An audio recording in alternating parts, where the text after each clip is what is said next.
Good morning everyone. Myself Madhusmita Viswar, Faculty of Civil Engineering. Today we are going to start a new chapter, that is cross drainage work. So in this chapter we will be reading about the functions of the cross drainage work, that is aqueducts, siphon, superpasses, level crossing, and we will be also reading about the necessity of the cross drainage work. So first, what do you mean by cross drainage work? So in an irrigation project, when the network of main canals, branch canals, distributaries, etc. are provided, then these canals may have to cross the natural drainages like river, streams, etc. at different points within the command area of the project. The crossing of the canals with such obstacle cannot be avoided, so suitable structures must be constructed at the crossing point for the easy flow of water of the canal and the drainage in the respective directions. So these structures are known as cross drainage work. So all of us know that if the cross drainage work of the canals having such obstacles, it cannot be avoided, so the structures should be constructed at the crossing point for the easy flow of the water of the canal and also the drainage. So next we will be reading about what is the necessity of cross drainage work. So the waterside canals do not cross the natural drainages, but in actual orientation like the canal network, this ideal condition may not be available, and these obstacles like natural drainages may be present across the canal. So the cross drainage work must be provided for running the irrigation system. At the crossing point, the water of the canal and the drainage get intermixed. So for the smooth running of the canal with its design, discharge, the cross drainage works are required. Third is the site condition of the crossing point may be such that without any suitable structure, the water of the canal and drainage cannot be diverted to their natural directions. So the cross drainage work must be provided to maintain the natural direction of the flow. So you can see these are some of the images of the cross drainage work. You can see here if the canal is going on and the structures have been constructed, that is known as cross drainage work. Here you can also see the canal or the drainage is being passed here, and here the cross drainage structure that has been constructed to create such obstacle, that is known as cross drainage work. So next we will be reading about the selection of the type of cross drainage work. So first is that is relative bed levels, availability of the suitable foundations, economical consideration, discharge of the drainage, and last one is construction problems. So we will be reading all of this one by one. So first is relative bed level.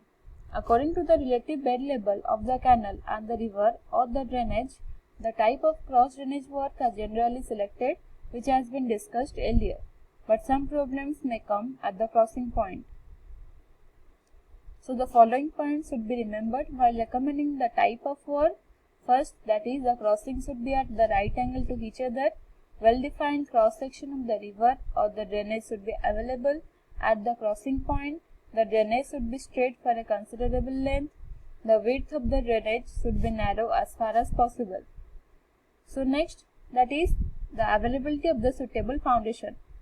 In the availability of suitable foundation, first, that is for the construction of the cross drainage work, the suitable foundation is required by boring test. If suitable foundation is not available, then the type of cross drainage work should be selected to the site condition. Next, third, that is economic consideration.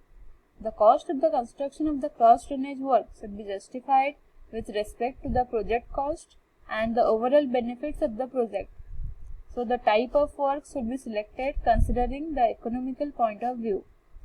Next, that is fourth point, discharge of the drainage. Practically, the discharge of the drainage is very uncertain in rainy season, so the structure should be carefully selected so that it may not be destroyed due to the unexpected heavy discharge of the river or the drainage. Next, that is construction of the problem.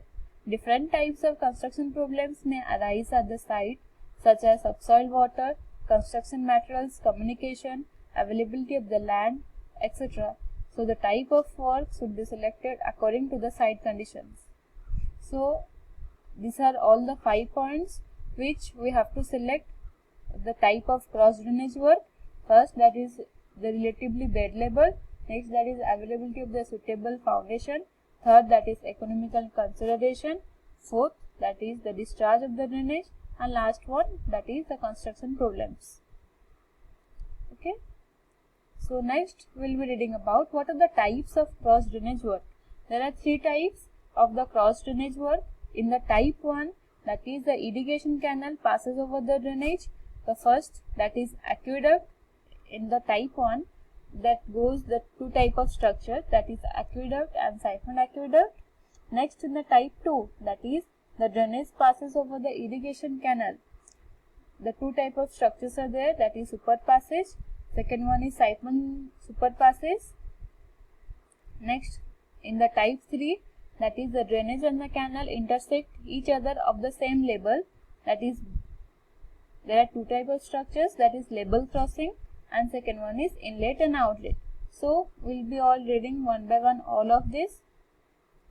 So in the type 1, that is the irrigation canal passes over the drainage. So first, the irrigation canal, you can see this diagram. Okay, so this is the irrigation canal passes over the drainage. This is the drainage part, and this is the canal part which is passes over the drainage. So in the type 1, the first, the 2 type of structures that we will be discussing. First is aqueduct, next one is siphon aqueduct. Okay, so in the aqueduct, you can see this is the structure of the aqueduct. You can see here, this is the drainage system and this is the canal system.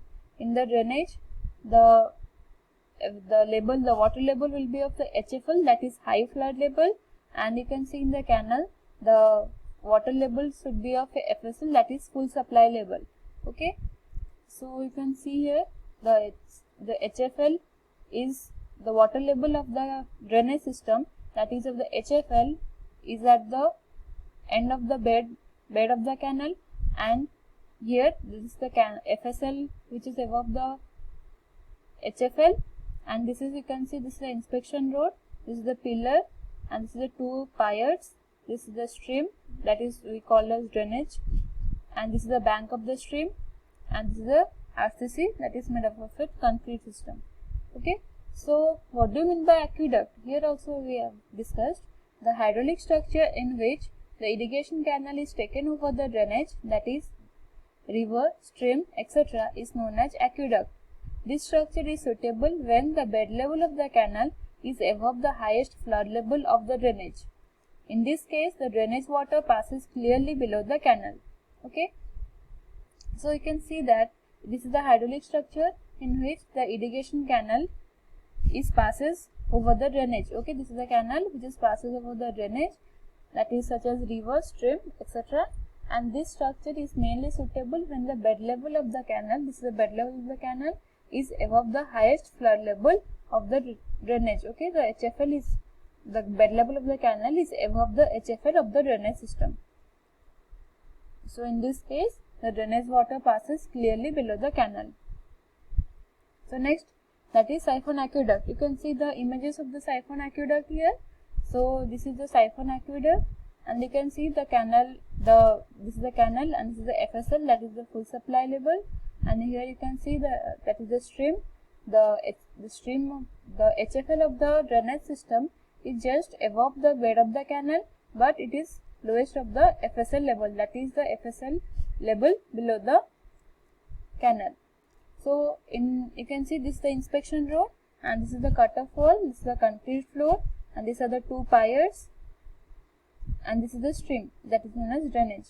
So in this structure where the canal is taken over the drainage, but the drainage water cannot pass clearly below the canal. You can see here the drainage water here cannot pass below the canal because the HFL level is at the medium of the canal, which is just lowest to the FSL, and it flows under the siphonic action, so it is known as siphon aqueduct, and this structure is mainly suitable for the bed level of the canal which is below the highest flood level. Okay, so this is all about the siphon aqueduct.